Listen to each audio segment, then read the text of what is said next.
ധാരാളം സ്വലാത്ത് ചൊല്ലുക എന്നത് അല്ലാഹുവിങ്കൽ സ്വീകരിക്കുന്ന ആളുകൾ അഹ്ലുസുന്നത്തി വൽ ജമാഅ മാത്രമാണ്.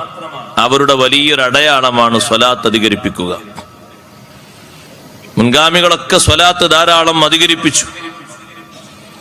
ആ സ്വലാത്ത് കൊണ്ട് വലിയ പദവികൾ അവർക്ക് ലഭിച്ചു എന്ന സന്തോഷ വാർത്ത അവരുടെ ജീവിതത്തിലും ജീവിതാനന്തരവും നമ്മൾ കേട്ടുകഴിഞ്ഞു. ആ അനുഭവങ്ങളൊക്കെ ആ മഹാന്മാർ നമുക്ക് പകർന്നു നൽകിയത് ആ വഴിക്ക് നാമും സഞ്ചരിക്കാനാണ്.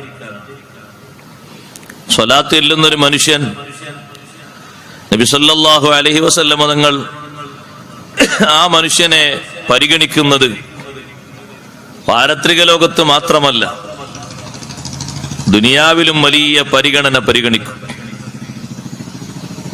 ആ പരിഗണന കൊണ്ട് ഈ ഭൗതിക ലോകത്ത് അവൻ അനുഭവിക്കുന്ന വിഷമങ്ങളിൽ നിന്ന് മോചനം ലഭിക്കുന്നതോടൊപ്പം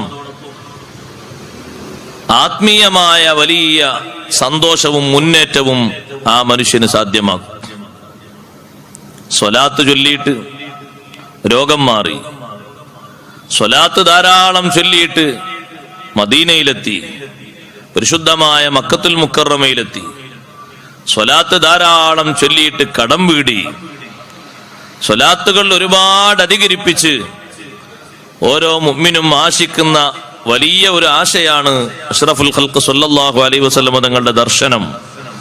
അത് സാധ്യമാക്കിയെടുത്തു.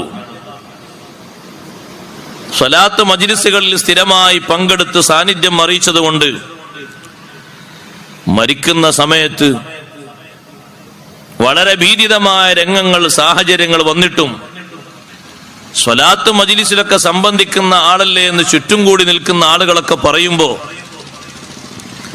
മനസ്സിന്റെയും ശരീരത്തിന്റെയും അവസ്ഥകളൊക്കെ മാറി മുമ്പൊരിക്കലും കാണാത്ത വിധം സൗന്ദര്യങ്ങൾ അല്ലാഹു നൽകി നല്ല റാഹത്തോടെ സന്തോഷത്തോടെ ലാ ഇലാഹ ഇല്ലല്ലാഹ് കൂടുതൽ ആളുകൾ കേൾക്കുന്ന രൂപത്തിൽ നല്ല ഉറച്ച മനക്കരുത്തോടെ ചൊല്ലിപ്പിരിയാൻ സാധിച്ചു.